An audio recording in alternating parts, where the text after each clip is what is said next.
നമ്മളൊരു വാക്യം വായിച്ച് എൻ്റെ പകുതിക്ക് വന്ന് നിർത്തിയിരിക്കുക. എവിടെ എത്തിയെന്നറിയാമോ? പിശാച് ബാധിതൻ ചോദിക്കുകയാണ്, നീ എന്തിനാ എൻ്റെ കാര്യത്തിൽ ഇടപെടുന്നേ? അപ്പം പിശാച് ബാധിതന് മനസ്സിലായി, എൻ്റെ കാര്യത്തിൽ ഇടപെടാനാ വന്നിരിക്കുന്നതെന്ന്. ദൈവം ഇടപെടും. അടുത്ത വാക്യത്തിലേക്ക് ശ്രദ്ധയോടെ കേൾക്കുകയാണ്.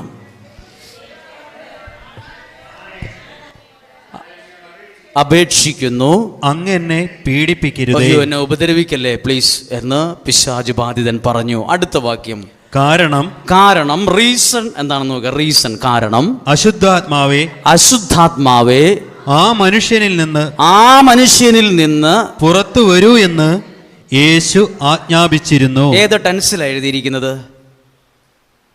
ആജ്ഞാപിച്ചിരുന്നു, പാസ്റ്റ് ടെൻസിലാണ്. ആണോ? നോക്കൂ ആ സെൻറ്റൻസിൻ്റെ പദപ്രയോഗം. പിശാച് ബാധിതനകത്തുണ്ടായിരുന്ന പിശാചിനോട് പുറത്തു പോകാൻ യേശു ആജ്ഞാപിക്കാൻ പോവാന്നല്ല, ആജ്ഞാപിക്കുവാന്നല്ല, ആജ്ഞാപിച്ചിരുന്നു. പാസ്റ്റ് ടെൻസിലാണ് എഴുതിയിട്ടുള്ളത്. എന്നാൽ നിങ്ങൾ വായിച്ചു നോക്കിയിട്ടുണ്ടോ? 5-ാം അധ്യായത്തിൽ എവിടെയും കണ്ടില്ലല്ലോ അങ്ങനെ ഒരു പിശാചിനെ ഒഴിപ്പിക്കുന്ന ഒരു പ്രാർത്ഥനയൊന്നും കണ്ടില്ലല്ലോ. ഞാൻ അരിച്ചു പെറുക്കിയിട്ടും കണ്ടില്ല. പിന്നെന്താ അങ്ങനെ പറഞ്ഞേ? 4-ാം അധ്യായം 35-ാമത്തെ വാക്യം നോക്കിക്കേ. 4-ാം അധ്യായം 35-ാമത്തെ വാക്യം എന്താ? അത് വായിക്കുന്നതിന് മുമ്പ് അത് മുഴുവൻ വായിക്കാൻ ഒരു പക്ഷേ സമയമില്ല. സായാഹ്നമായി ഒരു സന്ധ്യയായപ്പം യേശു വള്ളത്തെ കയറി അവൻ അവരോട് പറഞ്ഞു, നമുക്ക് അക്കരയ്ക്ക് പോകാം. ജനക്കൂട്ടത്തെ വിട്ട് ഇരുന്ന വഞ്ചിയിൽ തന്നെ അക്കരയ്ക്ക് പോയി. വേറെ വള്ളങ്ങൾ കൂടെ ഉണ്ടായിരുന്നു. അപ്പോൾ എന്തുണ്ടായി? ഒരു വലിയ കൊടുങ്കാറ്റുണ്ടായി. യേശു എങ്ങോട്ടാ പോയത്? യേശു എങ്ങോട്ടാ ഈ പ്രതിസന്ധി സമയത്ത് എങ്ങോട്ടാ പോയത്? ഈ ഇരുട്ടത്ത് ഈ മനുഷ്യൻ്റെ അടുത്തേക്ക് വരവാണ്. ഇവിടെ വച്ച് തടസ്സപ്പെടുത്തിയതാരാ ഈ വരവിനെ? ഇവിടെ പിശാച് ഒരു കളി കളിച്ചിട്ടുണ്ട്, നല്ലൊരു കളി. 4-ാം അധ്യായം 35-ാമത്തെ വാക്യം പിശാചിൻ്റെ ഒരു വലിയ പ്ലേ ആണ്, കളി. ആ യേശു ആ വള്ളത്തെ ഒരു പ്രശ്നവും ഇല്ലായിരുന്നു, കടലിൽ അന്തരീക്ഷത്തിൽ ഒരു പ്രശ്നവും ഇല്ലായിരുന്നു. പെട്ടെന്ന് എന്തുണ്ടായി? കൊടുങ്കാറ്റ്, വലിയ കാറ്റ്, തിരമാല, എല്ലാം വലിയ പ്രശ്നമായി. അങ്ങനെ കടലിൽ ജോലി ചെയ്യുന്നവരോട് ചോദിച്ചു നോക്ക്, ഇങ്ങനെ ഒരു കാര്യം കടലിൽ കണ്ടാൽ മുന്നോട്ട് പോവുമോ തിരിച്ചു പോവുമോ? ഇങ്ങനെ ഒരു മീൻ പിടിക്കാൻ പോകുന്ന വള്ളക്കാരാണ്. ഭയങ്കര കാറ്റും മഴയും തിരമാലയൊക്കെയാണ്. അപ്പോഴേ വള്ളം തിരിക്കും, വേഗം കരയ്ക്ക് പോകും, മുന്നോട്ട് പോവില്ല. കടൽ അപകട സൂചന കണ്ടാൽ, കൊടുങ്കാറ്റും തിരമാലയൊക്കെ കണ്ടാൽ മുന്നോട്ട് പോവില്ല, അപകടമാണ്, പ്രശ്നമാണ്, പോകത്തില്ല. യേശു ശിഷ്യന്മാരോട് പറഞ്ഞോ പോയാലോ എന്ന്?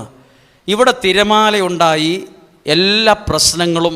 യേശു എങ്ങോട്ട് പോകാതിരിക്കാൻ പിശാച് കളിച്ച കളിയാണ്. 4-ാം അധ്യായം കഴിഞ്ഞ് 5-ാം അധ്യായം നോക്കിക്കേ. അവർ കടലിൻ്റെ മറുകരയിൽ ഈ മനുഷ്യനെ രക്ഷപ്പെടുത്താൻ യേശു വരരുത്, അവിടെ ചെല്ലരുത്, ഈ മനുഷ്യൻ രക്ഷപ്പെടരുത്. അതുകൊണ്ട് അതിനിടയിൽ കളിച്ച ഒരു വലിയ കളിയാണ്, ഒരു പ്രശ്നമാണിത്. കടൽ പ്രശ്നം ഉണ്ടാക്കി യേശുവിനെ തിരിച്ചുവിടാൻ ശ്രമിച്ചു. അടുത്തത് ഇത് വായിക്കുമ്പോൾ കൊടുങ്കാറ്റുണ്ടായി, തിരമാലകൾ വഞ്ചിയിലേക്ക് ആഞ്ഞടിച്ചു കയറി, വെള്ളം നിറഞ്ഞുകൊണ്ടിരുന്നു. അപ്പം പിശാചിൻ്റെ ഒരു ലക്ഷ്യമാണ് യേശുവിനെ ഈ വെള്ളത്തിനകത്ത് മുക്കുക, താഴ്ത്തുക. ആരാ മുങ്ങിയെന്ന് ഞാൻ പറയാം. മുക്കാൻ നോക്കിയവനാണോ അതോ ആരാ മുങ്ങിയെന്ന് പറയാം കേട്ടോ. ഇവിടെ പിശാച് ഒരു കളി കളിക്കുകയാണ്. ഇതിനകത്തൊരു വാക്കുണ്ട്, അതൊന്ന് വായിക്കണം. 4-ാം അധ്യായം 38-ാമത്തെ വാക്യം ഒന്ന് വായിച്ചു. 4-ാം അധ്യായം. യേശു അമരത്ത് തലയണ വെച്ച് ഉറങ്ങുകയായിരുന്നു. ആരെങ്കിലും ഒരു നേരിയ കാറ്റടിച്ചാൽ പോലും നമ്മൾ ഉറങ്ങിയല്ല തലയണ വെച്ച്. ആ മരം വീഴുവോ? നല്ല വാർക്ക വീടുണ്ടെങ്കിലും നമുക്ക് പേടിയാ. അയ്യോ ഭയങ്കര കാറ്റാണല്ലോ, വലിയ വീടുണ്ട് എന്നാലും പേടിയാ, ഭയങ്കര കാറ്റ്, ആ മരം വീഴുവോ, പ്രശ്നം ഉണ്ടാവുമോ എന്ന് പേടിയാ. ഇത് വള്ളത്തിൽ കൂടെ പോവാ. ഇവിടെ യേശു ശരിക്കും കിടന്ന് ഉറങ്ങിയെന്ന് എഴുതിയിട്ടുണ്ട്. അപ്പം യേശുവിനറിയാം പിശാച് പഠിച്ച പണി 18 നോക്കുമെന്ന്. അതുകൊണ്ടാണ് മൈൻഡ് ചെയ്യായിരുന്നത്. അതിൻ്റെ ഒരു സൂചന മൈൻഡ് ചെയ്തില്ല. ഭയങ്കര പ്രശ്നമാണ്, കൊടുങ്കാറ്റ്, വെള്ളം വഞ്ചിയിലേക്ക് ആഞ്ഞടിച്ച് കയറി. ഇവരെല്ലാം കൂടെ കാറി കൂകി, ഞങ്ങൾ മരിക്കാൻ പോവാ, നീ ഗവനിക്കുന്നില്ല എന്നൊക്കെ ചോദിച്ചു. അടുത്ത വാക്യം ഒന്ന് വായിച്ചേ. അവൻ ഉണർന്ന് കാറ്റിനെ ശാസിച്ചുകൊണ്ട്. അവിടെ ഒരു വാക്കുണ്ടോ? ശാസിച്ചു ഉണ്ടോ? അതാണ് ഇവിടെ പാസ്റ്റ് ടെൻസിൽ എഴുതിയിരിക്കുന്നത്. അതാണ് ഇവിടെ എഴുതിയിട്ടുള്ളത്. പിശാച് ബാധിതനോട് അവൻ്റെ ഉള്ളിൽ നിന്ന് പിശാചിനോട് പുറത്തു പോകാൻ യേശു ആജ്ഞാപിച്ചിരുന്നു എന്നതിൻ്റെ ചരിത്രം അന്വേഷിച്ച് പുറകോട്ട് പോകുമ്പോൾ യേശു ആജ്ഞാപിച്ചത് 4-ാം അധ്യായത്തിലാണ്. എന്നാ പറഞ്ഞേ? കാറ്റിനെ ശാസിച്ചു. എന്താ കാറ്റ്? ഇവിടെ പ്രശ്നം ഉണ്ടാക്കുന്ന, പ്രതിസന്ധി ഉണ്ടാക്കുന്ന ആ മനുഷ്യൻ രക്ഷപ്പെടരുത്, അവിടെ ചെല്ലരുത് എന്നാഗ്രഹിച്ചതിനിടയിൽ നിൽക്കുന്ന കാറ്റിൻ്റെ രൂപത്തിലും വെള്ളത്തിൻ്റെ രൂപത്തിലും കൊടുങ്കാറ്റ് രൂപത്തിലും പൈശാചിക ശക്തികളെ ശാസിച്ചു. ഇവിടെയാ ശാസിച്ചത്. അടുത്ത വാക്യം 5-ാം അധ്യായം, ആ വാക്യം വായിച്ചേ. യേശു ശാസിച്ചിരുന്നു. എന്നിട്ടോ നിന്റെ പേരെന്താണ്? നിന്റെ പേരെന്തെന്ന് ചോദിച്ചു. അവൻ പറഞ്ഞു എന്റെ പേര് ലെഗിയോൻ. എന്റെ പേര് ലെഗിയോൻ എന്നാണ്. ഞങ്ങൾ അനേകം പേരുണ്ട്. 10-ാമത്തെ വാക്യം, തങ്ങളെ ആ നാട്ടിൽ നിന്ന് പുറത്താക്കരുതേ എന്ന് അപേക്ഷിച്ചു. 11-ാമത്തെ വാക്യം, അവിടെ ഒരു ഫാം ഉണ്ടായിരുന്നു, പന്നി ഫാം. 11-ാമത്തെ വാക്യം, വലിയൊരു പന്നിക്കൂട്ടം മലയരികിൽ മേയുന്നുണ്ടായിരുന്നു. വലിയൊരു പന്നി, ഏതോ ഒരു മനുഷ്യൻ പന്നി ഫാം നടത്തുക മലയുടെ മുകളിൽ. പിശാച് കണ്ടുപിടിച്ചു. പിശാച് പറയാണ്, ഞങ്ങളെ ആ മൃഗത്തിന്റെ അടുത്തേക്ക് വിട്ടാൽ മതി, അവിടെ പന്നികളുണ്ടായിരുന്നു, ഞങ്ങളെ ആ പന്നിക്കൂട്ടത്തിലേക്ക് അയക്കുക, ഞങ്ങൾ അവയിൽ പ്രവേശിച്ചു കൊള്ളട്ടെ എന്ന് അവർ അപേക്ഷിച്ചു. 13-ാമത്തെ വാക്യം, അവൻ അനുവാദം നൽകി. അപ്പൊ പിശാചെല്ലാം കൂടെ ഈ മനുഷ്യനെ വിട്ട് എങ്ങോട്ട് പോയി? നേരെ വസ്ത്രം വിട്ട വേഗത്തിൽ ഈ പന്നികളിൽ കയറി. എന്നിട്ട് എങ്ങോട്ട് പോയി? അശുദ്ധാത്മാക്കൾ പുറത്തു വന്ന് പന്നിക്കൂട്ടത്തിൽ പ്രവേശിച്ചു. എത്ര പന്നികൾ ഉണ്ടായിരുന്നു? 2000 പന്നികൾ ഉണ്ടായിരുന്നു. അവ അടുത്ത വാക്യം നോക്കിക്കോണം. അത് മുഴുവൻ കിഴക്കാന്തൂക്കായ തീരത്തിലൂടെ പാഞ്ഞു ചെന്ന് കടലിൽ മുങ്ങിച്ചത്തു. ഇപ്പുറത്തെ അധ്യായത്തിൽ യേശുവിനെ കടലിൽ മുക്കാൻ നോക്കിയവൻ ഇപ്പോൾ എവിടെത്തി? ഇതാണ് ആരെ മുക്കാൻ പോകരുത്, അവനവൻ തന്നെ മുങ്ങും. വാക്കുകൊണ്ടായാലും പ്രവൃത്തി കൊണ്ടായാലും വാട്സപ്പിൽ ഒരു മെസ്സേജ് അയച്ചിട്ടാണേലും അത് എന്ത് കാര്യം ചെയ്തിട്ട് ആരെയും മുക്കാൻ പോകരുത്. മുക്കാൻ പോകുന്നവൻ നാളെ ഒരു സമയത്ത് സ്വയം മുങ്ങിപ്പോവും. ഇവിടെ യേശുവിനെ മുക്കാൻ നോക്കിയത് ആരാന്നറിയാമോ? പഠിച്ച പണി 18 നോക്കിയത് പിശാചാണ്. അപ്പം ആരവസാനം മുങ്ങിപ്പോയി? അതേ കടലിലാണ് മുക്കാൻ നോക്കിയത്. അതേ കടലിൽ പുള്ളി പിശാച് മുങ്ങിച്ചത്തു, തകർന്ന് തരിപ്പണമായി. ഇനി വലിയൊരു അടുത്ത വാക്യത്തിലേക്ക് കയറുകയാണ്. അടുത്ത വാക്യം വായിക്കുന്നതിന് മുമ്പ് അടുത്ത വാക്യം ഞാൻ പറയുന്ന കാര്യം വായിക്കാം. 19-ാമത്തെ വാക്യം. അവൻ പറഞ്ഞു, നീ വീട്ടിൽ സ്വന്തക്കാരുടെ അടുത്തേക്ക് പോവുക. ഇത്രയും നാളില്ലാത്ത സ്വന്തക്കാരുടെ അടുത്തേക്ക് പോകാൻ പറഞ്ഞു. ഇത്രയും നാൾ ഇന്ന് സിമിത്തേരി കിടന്നപ്പോൾ സ്വന്തക്കാരൊന്നും ഇല്ലായിരുന്നോ? ചേട്ടാനിമാരൊന്നും ഇല്ലായിരുന്നു. ഇപ്പോൾ സ്വന്തക്കാരൊക്കെ ആയി. ഇനി 20-ാമത്തെ വാക്യം ഒന്ന് വായിച്ച് എല്ലാവരുടെ ബൈബിൾ, ഫോണിലാണേലും പുസ്തകത്തിന്റെ രൂപത്തിലുള്ള ബൈബിളാണേലും നോക്കണേ. 20-ാമത്തെ വാക്യം, അവൻ പോയി യേശു എനിക്ക് വേണ്ടി ചെയ്തത് എന്തെല്ലാം ചെയ്തുവെന്ന് ദെക്കോപോളിസിൽ പ്രഘോഷിക്കാൻ തുടങ്ങി. പുള്ളി ഇപ്പം വലിയ കൺവെൻഷൻ നടന്ന ടീമായി. തുണിയില്ലാതെ നടന്ന പാർട്ടിയാ.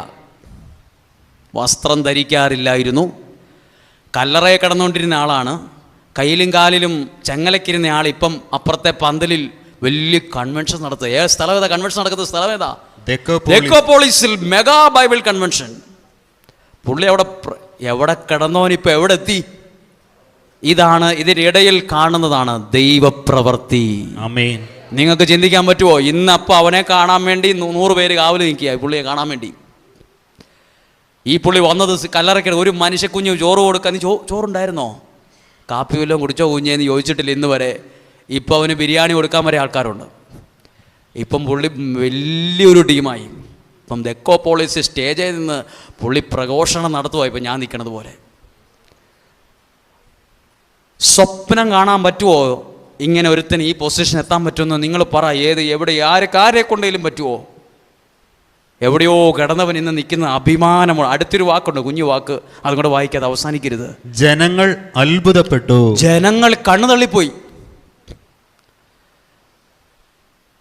ആകെ ഒറ്റപ്പെട്ടു പോയവൻ അങ്ങനെ ഒരു പൊസിഷനിൽ ഇരിക്കുന്ന കണ്ടപ്പം ജനങ്ങൾ അത്ഭുതപ്പെട്ടു. അപ്പം ദൈവം ഒരാളെ അനുഗ്രഹിക്കുമുണ്ടല്ലോ. അറിയാവുന്ന പലരും ഇവൻ്റെ കുടുംബമോ, ആ ആളുടെ മകനോ, ആ ആളുടെ കുടുംബമോ അത്ഭുതപ്പെടും. ആമേൻ. അത്ഭുതപ്പെടുന്ന നിലയിൽ ദൈവം കൊണ്ടെന്ന് വെച്ചു. ആകെ എത്ര വാക്യമുണ്ടെന്ന് നോക്കിക്കേ. ആകെ 1 വാക്യം മുതൽ ആകെ 20ാമത്തെ വാക്യം എത്തിയപ്പോഴത്തേക്കും ആളൊരു നിലയിലെത്തി. ദൈവത്തിന് ഒരാളെ അനുഗ്രഹിച്ച് ഉയർത്താൻ പദ്ധതി ഉണ്ടെങ്കിൽ നിന്റെ ജീവിതത്തെ അത്ഭുതമാക്കാൻ ദൈവത്തിന് പറ്റുമെന്നാ ഞാൻ പറഞ്ഞത്. Hallelujah, hallelujah. ഇതെനിക്ക് നമുക്ക് വായിച്ചാൽ ഒന്നും ഇത് മനസ്സിൽ നിന്ന് പോകത്തില്ല. ഈ ചിത്രം നമുക്കിന്ന് ദെക്കോപോളിസ് പുള്ളി പ്രഘോഷിക്കുവാന്നൊക്കെ പറയുന്നു, ഓക്കെ.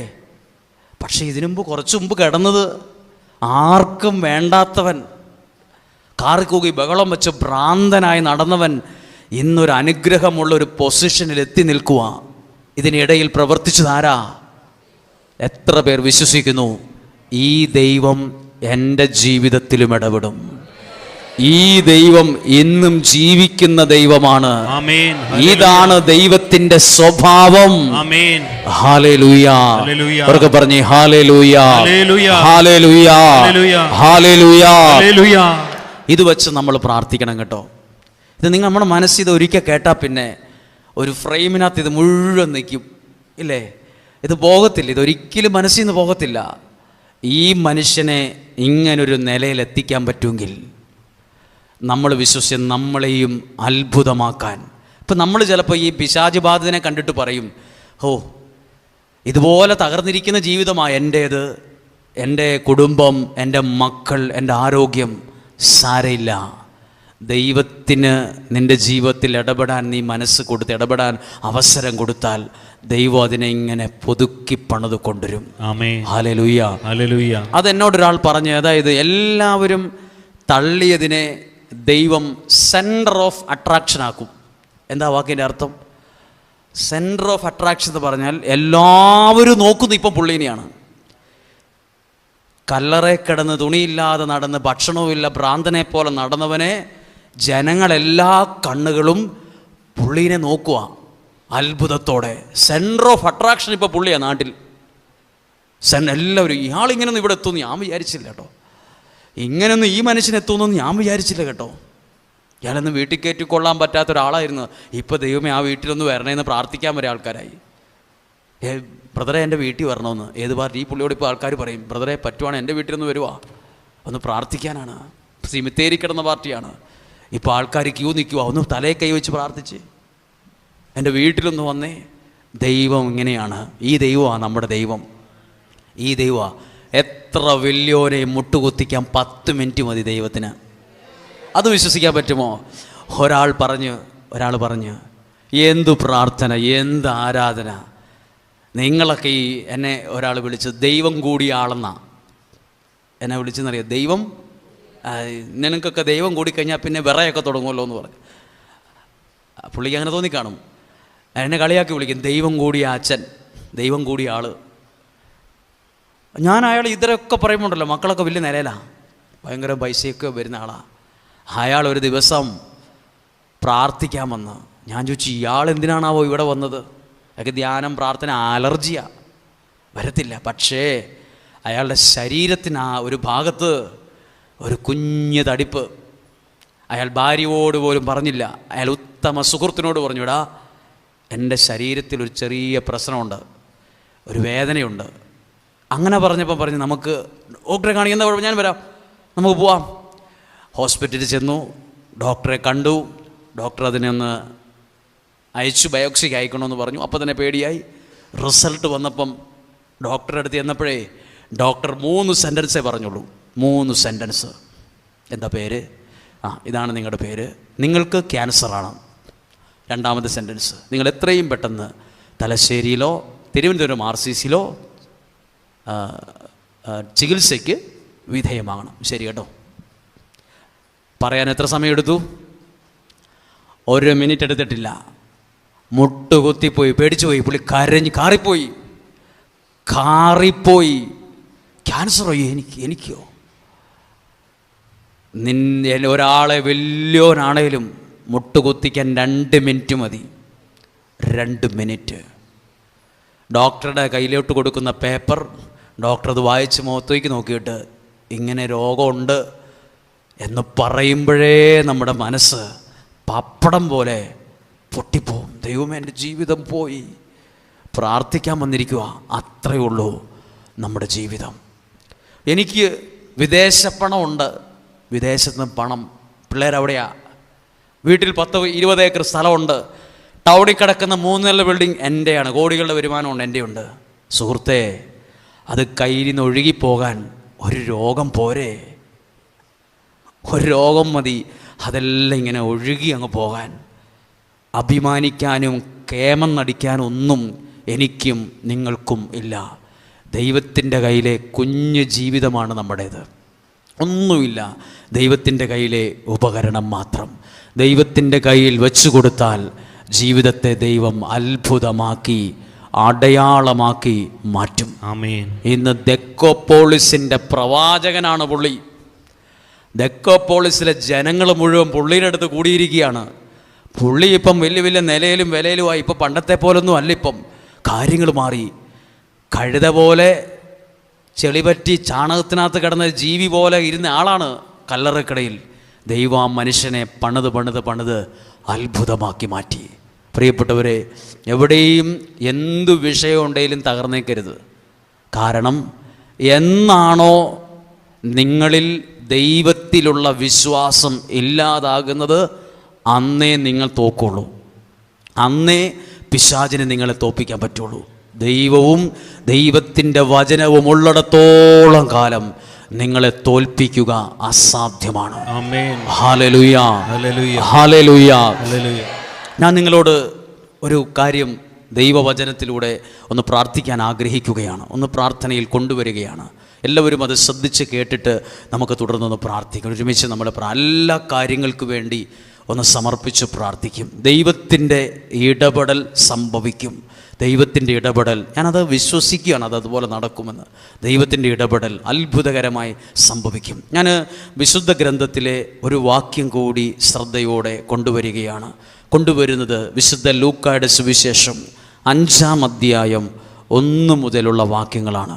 വിശുദ്ധ ലൂക്കായുടെ സുവിശേഷം 5-ാം അധ്യായം 1 മുതലുള്ള വാക്യങ്ങൾ ഒന്ന് ശ്രദ്ധിക്കുകയാണ്. നമ്മളൊന്ന് വേഗത്തിൽ പ്രാർത്ഥിച്ച് നമുക്കൊന്ന് ശ്രദ്ധിക്കാം ഈ വചനം കൂടി. ദൈവവചനം ശ്രവിക്കാൻ ജനങ്ങൾ അവന് ചുറ്റും തിങ്ങിക്കൂടി. എന്തിനാ തിങ്ങിക്കൂടിയത്? അപ്പം ഇന്ന് മാത്രമല്ല, കഴിഞ്ഞ വർഷം മാത്രമല്ല, 2000 വർഷം മുമ്പ് വാട്സപ്പില്ല, ഫേസ്ബുക്കില്ല, ഫോൺ സംവിധാനങ്ങളില്ല. ഒരാളെ വിളിച്ച് ധ്യാനമുണ്ട് കേട്ടോ, ഇന്ന പുള്ളി അവിടെ വരണുണ്ട് കേട്ടോ, ഇന്ന ആൾക്കാരുണ്ട്, നീ വരണുണ്ടോ, ഞാൻ പോകുന്നുണ്ട്, ഇതൊന്നും പറയാൻ അന്ന് സാഹചര്യമില്ല, അത്രയും ജനസംഖ്യയില്ല.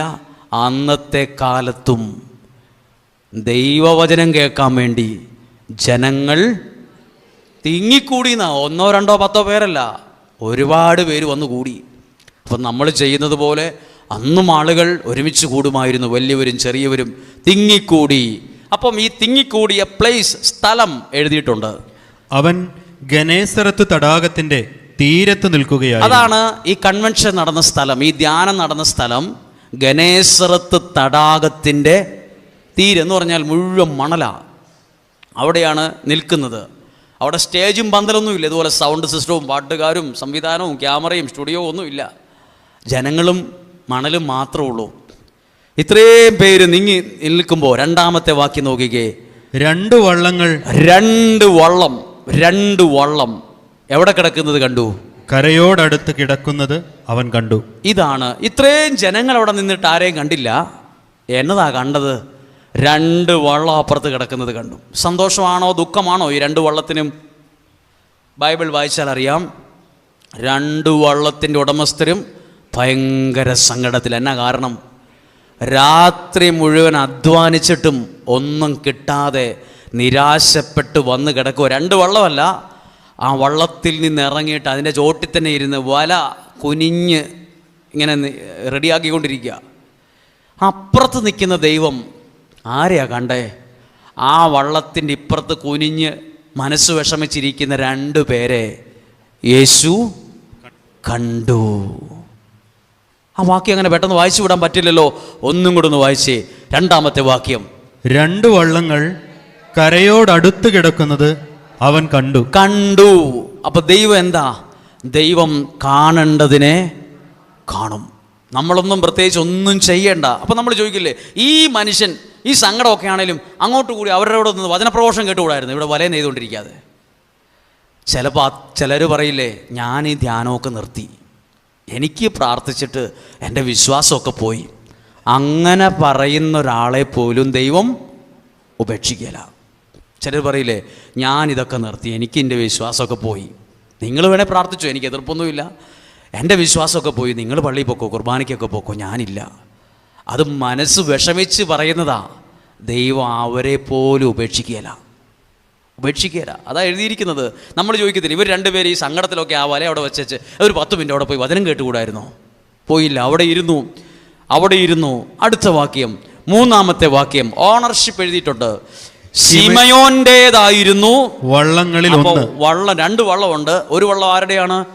ശിമയോന്റേതാണ്. അടുത്ത വാക്യം ശ്രദ്ധിച്ചോ, യേശു അതിൽ കയറി. അങ്ങനെ ആ വാക്ക് മൂന്ന് വാക്കുള്ളൂ. യേശു അതിനകത്തോട്ട് കയറി. ഇനി നിങ്ങൾ കാണണം, ഇതാണ് നമ്മുടെ ജീവിതത്തിൽ നമുക്ക് വേണ്ടത്. നമ്മൾ ഒച്ചയുണ്ടാക്കി, ബഹളം ഉണ്ടാക്കി, 4 പാട്ട് പാടി, ഒരു കൈ അടിച്ചു, അത് കഴിഞ്ഞ് നമ്മൾ വീട്ടിലേക്ക് കാറെടുത്ത് വീട്ടിൽ പോയി ഭക്ഷണം കഴിച്ചു, പോരാ. യേശു ഇങ്ങനെ നടന്ന് നമ്മുടെ ജീവിതത്തിലോട്ടിങ്ങനെ കയറി വരണം. അതൊന്ന് വിശ്വസിച്ച് അത് നടക്കും. യേശു അന്ന് കയറിയത് എത്ര പേര് കണ്ടു കാണും? ജനങ്ങൾ മുഴുവൻ നിൽക്കുവാ മൈതാനത്ത്. എല്ലാവരും ഇങ്ങനെ നോക്കി നിൽക്കുമ്പം ഒരുത്തൻ്റെ വള്ളത്തിലേക്ക് കയറുന്നത് നാട്ടിലെ മുഴുവൻ ആൾക്കാരും കണ്ടു. ദൈവം ഒരാളുടെ ജീവിതത്തിൽ വന്നാൽ അനുഗ്രഹത്തിൻ്റെ അളവ് കുറയുമോ കൂടുമോ? കൂടും. നിങ്ങളും പ്രാർത്ഥിക്കണം, ദൈവമേ എൻ്റെ ജീവിതത്തിലേക്ക് ഇതുപോലെ ഒന്ന് കയറി വരണം. ഇതുപോലെ കയറി വന്നൊരു വീടുണ്ട്. ഏതാ? സക്കേവൂസിൻ്റെ വീട്ടിൽ യേശു കയറി ചെന്നു. ആ വീട് ഇന്നും നമ്മൾ ഓർക്കുക. ആ വീട്ടുകാരെ നമുക്കിന്നും അറിയാം. സക്കേവൂസ് എന്ന കുടുംബനാഥനെയും മക്കളെയും ഭാര്യയും ഒക്കെയുള്ള ഒരു കുടുംബത്തെ നമുക്കിന്നറിയാം. എന്തുകൊണ്ട് ആ കുടുംബത്തെ ഇന്ന് ഓർക്കാൻ കാരണം? ദൈവം അതിൽ കയറി ചെന്നത് കൊണ്ടാണ്. ദൈവത്തിൻ്റെ അനുഗ്രഹം ജീവിതത്തിൽ കയറി വരും. കയറി ചെന്നു. അടുത്ത വാക്യം, യേശു അതിൽ കയറി. ആ വള്ളത്തിൽ കയറി. കരയിൽ നിന്ന് അല്പമകലേക്ക് വെള്ളം നീക്കാൻ അവനോട് യേശു ആവശ്യപ്പെട്ടു. ഒരു 1/2 കിലോമീറ്റർ മുന്നോട്ട് നീക്കാനല്ല, അല്പം. കുറച്ചൊന്ന് അങ്ങോട്ട് നീക്കിക്കേ, ഈ വെള്ളം അങ്ങോട്ട് നീക്കിക്കേ. ഇനി ഞാനാണ് പത്രോസെങ്കിൽ ഞാൻ പറയും വള്ളം നീക്കത്തില്ല. കാരണം, ഉദാഹരണം കേട്ടോ, നമ്മുടെ ഈ സാഹചര്യത്തിൽ ഇതല്ല. കടലിൽ മീൻ പിടിക്കാൻ പോകുന്നവർ അരമണിക്കൂർ മുമ്പ് അങ്ങോട്ട് പോയിട്ട് ഇങ്ങോട്ട് വരുന്നതല്ല. നാളെ മീനുമായിട്ട് വരുന്നവർ തലേ ദിവസം ഫ്ലാസ്കിനകത്ത് കട്ടൻ കാപ്പിയും അനത്തി ചോറും വെച്ച് ഗ്യാസ് കുറ്റിയുമായി ഭക്ഷണവുമായിട്ട് ഇന്നലെ രാത്രി 7 മണിക്ക് വള്ളവും തള്ളി പോയതാണ്. അവരുടെ വീട്ടിലെ വീട്ടുകാരെ വിളിച്ചു ചോദിച്ചു വരും, ചേട്ടൻ എന്തിയേ? ചേട്ടൻ 7 മണിയായപ്പം പോയി. എപ്പോൾ വരും? 9 മണിയാകുമ്പോൾ വരുമോ? ഇല്ല, നാളെ ഒരു 10 മണിയാകുമ്പോഴത്തേക്ക് വരുവുള്ളൂ. നമ്മളെല്ലാം സുഖമായി കിടന്നുറങ്ങുമ്പോഴും ഉൾക്കടലിൽ പോയി വലയും പെട്രോമാക്സും കത്തിച്ചു പിടിച്ച് ഈ വള്ളത്തിനകത്ത് വലയെറിഞ്ഞ് മീൻ പിടിക്കും. അങ്ങനെ രാത്രി മുഴുവൻ ഒരുപോലെ കണ്ണടയ്ക്കാതെ പോയിട്ട് വന്ന് കിടക്കുന്നതാണ്. ആര് വന്നാലും ഇനി വണ്ടി സ്റ്റാർട്ടാക്കത്തില്ല എന്ന് ഞാൻ പറയുള്ളൂ. പത്രോശ്രീയുടെ ഒരു നല്ല മനസ്സ്. മടുത്താ വന്നേലും ഒന്നും തിരിച്ചു പറഞ്ഞില്ല. പറഞ്ഞോ, ഞാൻ ഇന്നലെ രാത്രി മുഴുവൻ പോയിട്ട് ഒരുപോലെ കണ്ണടച്ചിട്ടില്ല സുഹൃത്തെ. എങ്ങോട്ട് പോകാൻ? അത് അപ്പുറത്ത് പോയി കഴിഞ്ഞാൽ അവിടെ വേറെ വള്ളം ഉണ്ടാവും.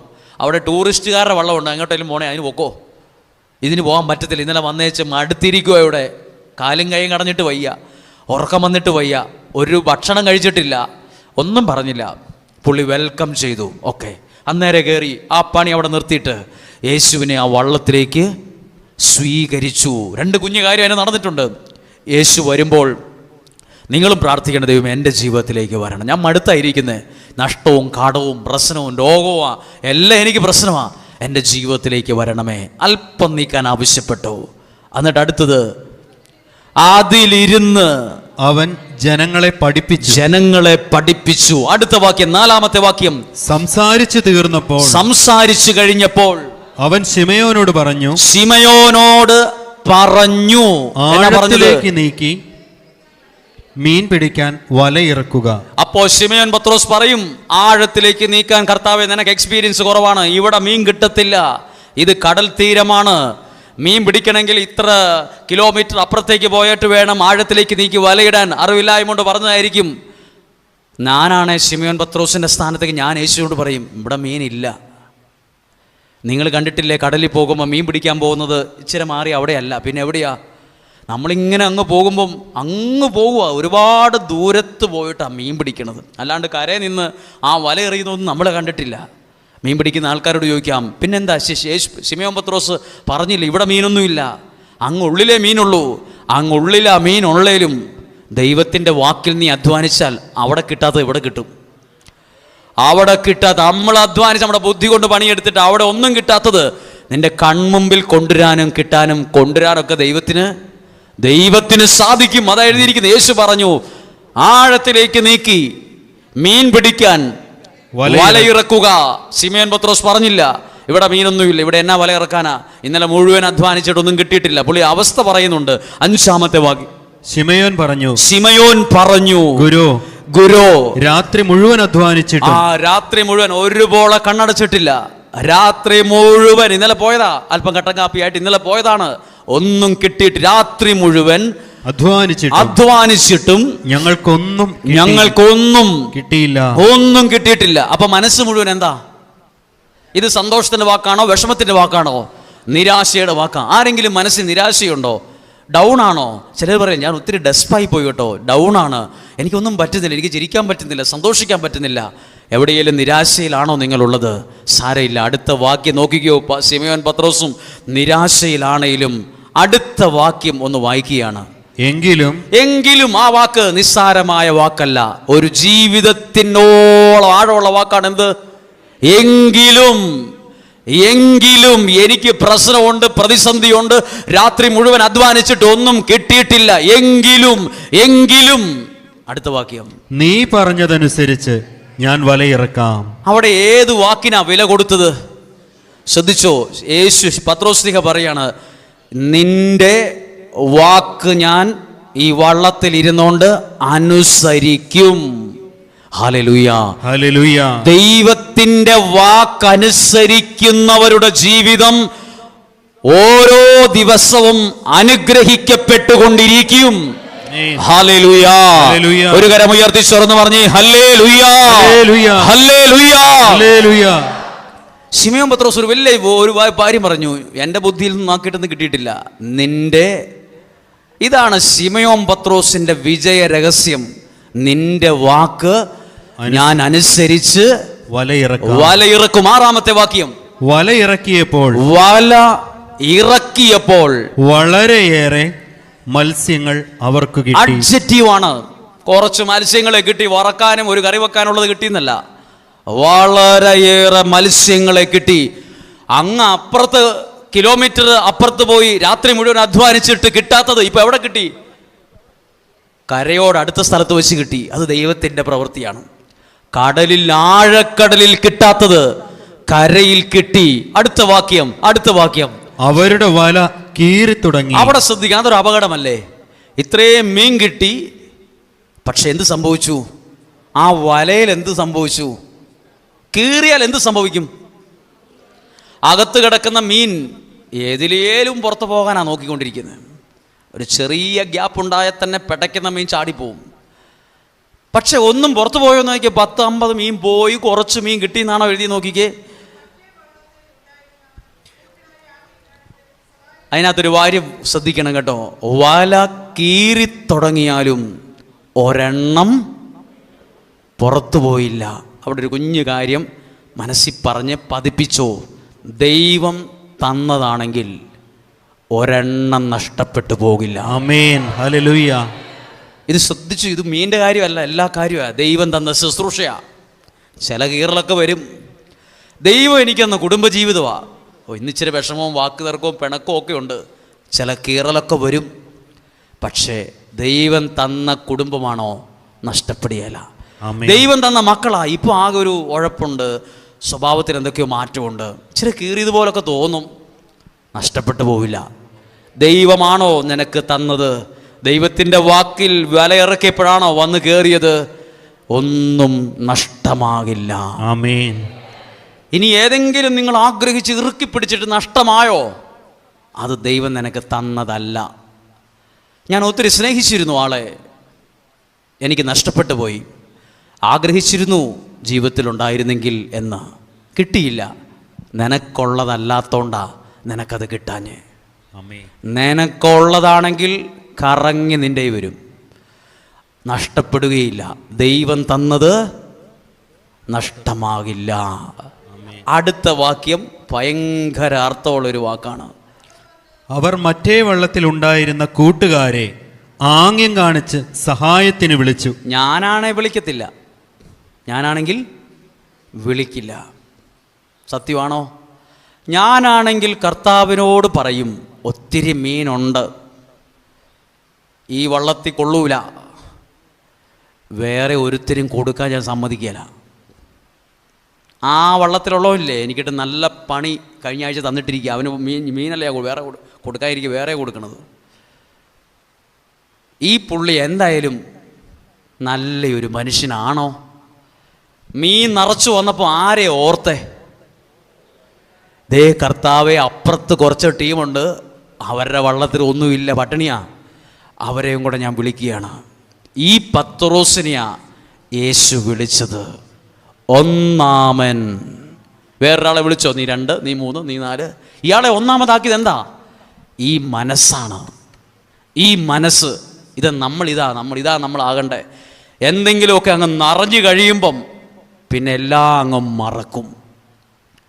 തന്നവനെ മറക്കും, അയൽവാസിയെ മറക്കും, പണ്ട് കൂടെ നിന്നവരെ മറക്കും, പിന്നെ ആരെയും മൈൻഡ് ചെയ്യില്ല. പത്രോസ്ലിഹയുടെ മനസ്സ് നോക്ക്. മീൻ വന്നപ്പോഴേ ഓർത്തതാരെയാ? കൂടെയുള്ളവരെ. ശ്രദ്ധിച്ച്, നാളെ ഒരു സമയത്ത് നിങ്ങൾക്ക് പണം വരും, വീട് വരും, ജോലി വരും, സമ്പത്ത് വരും. അപ്പോൾ ദൈവം ഇതൊക്കെ തന്ന് നിങ്ങളുടെ ജീവിതത്തിൽ ഇങ്ങനെ നിറയ്ക്കും, സത്യമായിട്ട് നിറയ്ക്കും. ദൈവത്തിൻ്റെ വാക്കിലാ നിൽക്കുന്ന നിറഞ്ഞു വരും. അപ്പോൾ ഇവിടെ ചെയ്തു, അത് ചെയ്തു. അപ്പം ഇങ്ങനെ ഓർക്കുമുണ്ടല്ലോ, നിങ്ങളുടെ കൂടപ്പിറപ്പ് ചിലർ ഒന്നുമില്ലാത്ത നിലയിൽ അപ്പുറത്തൊക്കെ ഉണ്ട്. അപ്പുറത്തെ ആ കൊച്ചിനെ കെട്ടിക്കാൻ ഒരു വകയില്ലാതെ ഒരു 10,000 രൂപയ്ക്ക് വേണ്ടി ഇന്നലെ 3 പേരുടെ അടുത്ത് പോയിട്ടും കിട്ടിയിട്ടില്ല. അവർ ഒരു നേരത്തെ ആഹാരത്തിന് വേണ്ടി പോലും ബുദ്ധിമുട്ടുണ്ടെന്ന് ഞാൻ അറിഞ്ഞു. അവരെ ഓർക്കാതിരിക്കരുത്. കുറേ പ്രാർത്ഥനയും പ്രാർത്ഥിച്ച് പൊട്ടിച്ച് കടന്നു പോകരുത്. അതിനുവേണ്ടി മാത്രമല്ല, ചിലരെ നമ്മുടെ കൺമുമ്പിൽ കാണിച്ചു തരുന്നത് അവരുടെ ജീവിതത്തെ കൂടി നീ വഴി ഒരു അനുഗ്രഹമാകണം. ആമേൻ. Hallelujah, hallelujah. ഇത് നോക്കി, ഞാൻ എൻ്റെ കണ്ടുപിടുത്തമല്ല, നിങ്ങൾ നോക്കിക്കേ. ശിമയോൻ പത്രോസിൻ്റെ സ്ഥാനത്ത് നമ്മളാണേ പറഞ്ഞനെ, ഞാൻ അവർക്കെല്ലാം 1/2 കിലോ വെച്ച് വറക്കാൻ കൊടുത്തേക്കാം. നിറയാനൊന്നും ഞാൻ സമ്മതിക്കില്ല. വേറൊരാളുടെ ജീവിതം നിറയുന്നതാണ് നമുക്ക് പ്രശ്നം, അല്ലേ? എൻ്റെ നിങ്ങളുടെയൊക്കെ പ്രശ്നം എന്താ? അപ്പുറത്തെ ഒരുത്തൻ ഒരു 800 കാറ് ടയറാണെങ്കിൽ ഓടിയും തീരാറായി. അത് ആ പള്ളിമുറ്റത്ത് കിടക്കുന്ന കാണുമ്പോൾ അസൂയുണ്ടോ? ഒരു അസൂയയില്ല. എന്നാൽ അയാൾ തന്നെ നാളെ ഒരു സമയത്ത് ഒരു 35 ലക്ഷം രൂപയുടെ ഒരു ഇന്നോവ അവിടെ കിടത്താലോ? അപ്പോഴാണ് എന്തുണ്ടാവുള്ളൂ? അയാൾ കാറോ ഇന്നോവയോ ഇയാൾക്കോ?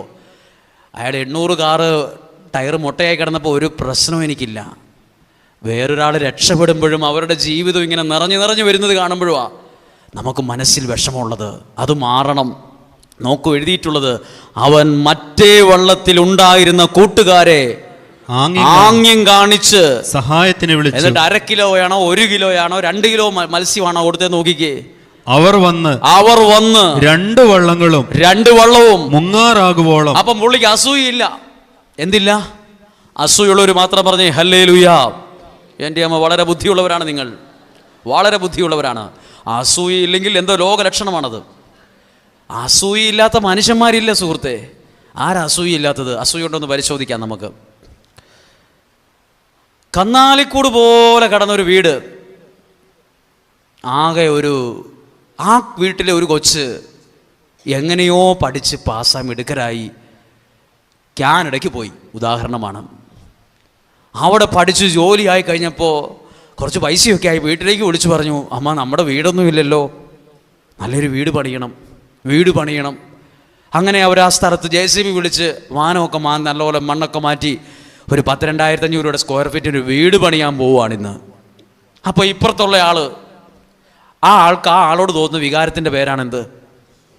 അതെത്ര പേർക്കുണ്ട്? മിക്കവർക്കും കാണും, ഉണ്ടാവും. അതിൻ്റെ ഏറ്റക്കുറച്ചിലുണ്ട്. ആരോടെ അസൂയുള്ളൂ? പച്ചക്കറിക്കടക്കാരനോട് ജ്വല്ലറിക്കാരനോട് അസൂയയില്ല. ധ്യാനഗുരുവിനോടാണ് അസൂയ. അച്ഛൻ അച്ഛനോടാണ് അസൂയ, സിസ്റ്റർ സിസ്റ്ററിനോടാണ് അസൂയ, പച്ചക്കറിക്കടക്കാരന് പച്ചക്കറിക്കടക്കാരനോടാണ് അസൂയ, ശുശ്രൂഷകന് ശുശ്രൂഷകനോടാണ് അസൂയ, ജ്വല്ലറിക്കാരനോട് ജ്വല്ലറിക്കാരനോടാണ് അസൂയ, പാട്ടുകാരനോട് പാട്ടുകാർക്കാണ് അസൂയ. അതേ ഫീൽഡിൽ നിൽക്കുന്നവനെ അസൂയുള്ളൂ. ആണോ? ഞാൻ പച്ചക്കറിക്കടക്കാരനാ, വെറും പച്ചക്കറി വിൽക്കുകയാണ്. ഞാൻ എപ്പോഴും നോക്കുന്നത് അപ്പുറത്തെ ജ്വല്ലറിയിൽ എത്ര വണ്ടി വന്നു, എത്ര കിലോ സ്വർണം മേടിച്ചുകൊണ്ട് പോയി എന്നല്ല, എനിക്കത് വിഷയമല്ല. അപ്പുറത്തെ പച്ചക്കറി കടക്കാരൻ്റെ കടയിൽ ആൾ വന്നോന്നാണ് ഞാൻ നോക്കിക്കൊണ്ടിരിക്കുന്നത്. ഞാൻ എപ്പോഴും നോക്കുന്നത് അയാളുടെ കടയിൽ ആരൊക്കെയുണ്ട്. അയാളുടെ കടയിൽ 2 വണ്ടി വന്ന് സാധനം മേടിക്കുന്നുണ്ട്. ഇന്നലെ എൻ്റെ കടയിൽ നിന്ന് മേടിച്ചു, ഇത് അവിടുന്ന് മേടിക്കുന്നു. കൊള്ളാമല്ലോ, അവൻ്റെ പണി കൊടുക്കണമല്ലോ, ഞാൻ ചിന്തിക്കുകയാണ്. ആർക്കെതിരെയാണ് കൂടോത്രം ചെയ്യുന്നത്? കൂടോത്രം ഉണ്ടോ? കൂടോത്രം മന്ത്രവാദം ഉണ്ടോ? അയ്യോ ഉണ്ട്, എല്ലാം ഉണ്ട്. ആർക്കെതിരെ ചെയ്യും? പച്ചക്കറിക്കടക്കാരൻ ദിവസം 6000 രൂപ വിറ്റ് വരുമാനമുള്ളവൻ ഒരിക്കലും മന്ത്രവാദിയുടെ അടുത്ത് ചെന്ന് പറയില്ല, സുഹൃത്തെ എനിക്കൊരു ഉപകാരം ചെയ്യണം, അപ്പുറത്തുള്ള ജ്വല്ലറിക്കാരനെതിരെ എനിക്കൊരു 1500 രൂപയുടെ കൂടോത്രം ചെയ്യണം എന്ന് പറയില്ല. പിന്നെ ആരടുത്ത് പോകും? പച്ചക്കറിക്കടക്കാരനായ ഞാൻ മന്ത്രവാദിയുടെ അടുത്ത് പോകും. എനിക്ക് ഒരു 2000 രൂപയ്ക്ക് ഒരു ചിലവ് വരുന്ന രീതിയിൽ അപ്പുറത്തെ ആ പച്ചക്കറിക്കടക്കാരന് ഒരു സാധനം അങ്ങ് ചെയ്തു വിടണം. അയാളുടെ ഫോട്ടോയും കൊണ്ടുപോവാ, അയാളുടെ കടയുടെ ആ ഒരു പിക്ചറും വരച്ചോണ്ടെന്ന് വന്നേ, അയാൾ പടവും വരച്ച് ഫോട്ടോയുമായിട്ട് കൊണ്ടു കൊടുക്കും. അയാൾ ഏതാണ്ടൊക്കെയോ ചെയ്യും, അത് അവിടെ കൊള്ളും. പച്ചക്കറിക്കടക്കാരൻ പച്ചക്കറിക്കടക്കാരനെ ചെയ്യുള്ളൂ. പലചരക്കാരൻ്റെ ശത്രു പലചരക്കടക്കാരനാണ്. ധ്യാനിപ്പിക്കുന്നവൻ്റെ ശത്രു ആരാണ്? അപ്പുറത്ത് ധ്യാനിപ്പിക്കുന്നവനാളാണ്. പാട്ടുകാരൻ്റെ ശത്രു ആരാണ്? വേറെ പാട്ടുകാരനാണ്. ശുശ്രൂഷകൻ്റെ ശത്രുവോ വേറെ ശുശ്രൂഷകനാണ്. ധ്യാനകേന്ദ്രത്തിൻ്റെ ശത്രുവോ മറ്റ് ധ്യാനകേന്ദ്രമാണ്. എല്ലാവർക്കും അവനവൻ്റെ ഫീൽഡിലുള്ളവരാണ് ശത്രുക്കൾ.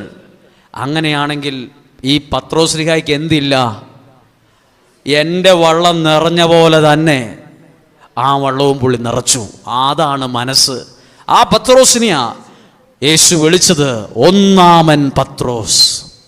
ഒന്നാമനാക്കിയത് മനസ്സാണ്. പറഞ്ഞേ ഹല്ലേലൂയ, പറഞ്ഞേ ഹല്ലേലൂയ. അടുത്ത വാക്യം, 8ാമത്തെ വാക്യം. ശിമയോൻ പത്രോസ്, ശിമയോൻ പത്രോസ് ഇത് കണ്ടപ്പോൾ ഏത് കണ്ടപ്പോൾ? അയ്യോ പറയരുത്. ഇത് കണ്ടപ്പോൾ എന്ന് പറഞ്ഞാൽ എന്തായിരിക്കും പുള്ളി കണ്ടത്? അതല്ല, ഈ 1/2 മണിക്കൂർ മുമ്പ് വരെ ഈ വള്ളത്തിനകത്തൊരു മീൻ കുഞ്ഞു പോലും ഇല്ലായിരുന്നു. ഇപ്പൊ നിറച്ചു മീൻ. ഇത് കണ്ടപ്പോൾ ഇന്നലെ വരെ ഇല്ലാതിരുന്ന സാഹചര്യം വള്ളത്തിൽ നിന്ന് പിടയ്ക്കുന്ന മീനായി നിറഞ്ഞു കിടക്കുന്നത് കണ്ടപ്പോൾ, ഇത് കണ്ടപ്പോൾ. ഇതൊക്കെ നിങ്ങൾ കാണും കേട്ടോ. ഇത് കണ്ടപ്പോൾ എൻ്റെ കഴിവാ, ഞാൻ വലയെറിഞ്ഞേൻ്റെയാന്നല്ല പറഞ്ഞത്. ഇത് കണ്ടപ്പോൾ പത്രോസ്ലിഹ എന്നാ പറഞ്ഞത്? യേശുവിൻ്റെ കാൽക്കൽ വീണ്, കർത്താവേ എന്നിൽ നിന്ന് അകന്നു പോകണമേ, ഞാൻ പാപിയാണ് എന്ന് പറഞ്ഞു. ശ്രദ്ധിച്ചോ, ഞാനാണ് ഈ സ്ഥാനത്ത് നിൽക്കുന്നെങ്കിൽ ഇത്രയും മീൻ കാണുമ്പോൾ ഞാൻ മാർക്കറ്റിലേക്കായിരിക്കും ഓടുന്നത്. ഞാനിപ്പോൾ ചിന്തിക്കും, ഇത് കൊണ്ടുപോയി മാർക്കറ്റ് വിറ്റിട്ട് വേണം ആ ചിട്ടിക്കുള്ള പൈസ അടയ്ക്കണം, ആ ഒരു പൈസ ഇങ്ങോട്ട് കൊടുക്കാനുള്ളത് കൊടുക്കണം, പിന്നെ വെപ്രാള 10 കാശ് വരുമ്പോഴാണ് എന്തുണ്ടാകുന്നത്? പത്രോസ്ലിഹ മുണ്ടും കയറ്റി കുത്തി മാർക്കറ്റിലേക്ക് ഓടി എന്നാണോ എഴുതിയിരിക്കുന്നത്? നോക്കിക്കേ, ശിമയോൻ പത്രോസ് മീൻ കണ്ടപ്പോൾ, വള്ളം നിറച്ചു മീൻ കണ്ടപ്പോൾ, മാർക്കറ്റിന് എന്നാ ഉണ്ട് വില, എന്നതിന് ലേലത്തിന് വെക്കണം, മാർക്കറ്റിലേക്കല്ല ഓടിയത്, തന്നവന്റെ കാലേൽ കമിഴ്ന്നു വീണു. ദൈവം നിങ്ങളെ അനുഗ്രഹിക്കുമ്പോൾ, പണം ജീവിതത്തിൽ വരുമ്പോൾ പണത്തിന്റെ ഒപ്പം ഉരുളരുത്. അത് നൽകിയ ദൈവത്തെ മറക്കരുത്. പണം വരുമ്പോൾ ദൈവത്തെ മറന്ന അനേകരുണ്ട്. പറഞ്ഞേ ഹല്ലേലൂയ, ഹല്ലേലൂയ.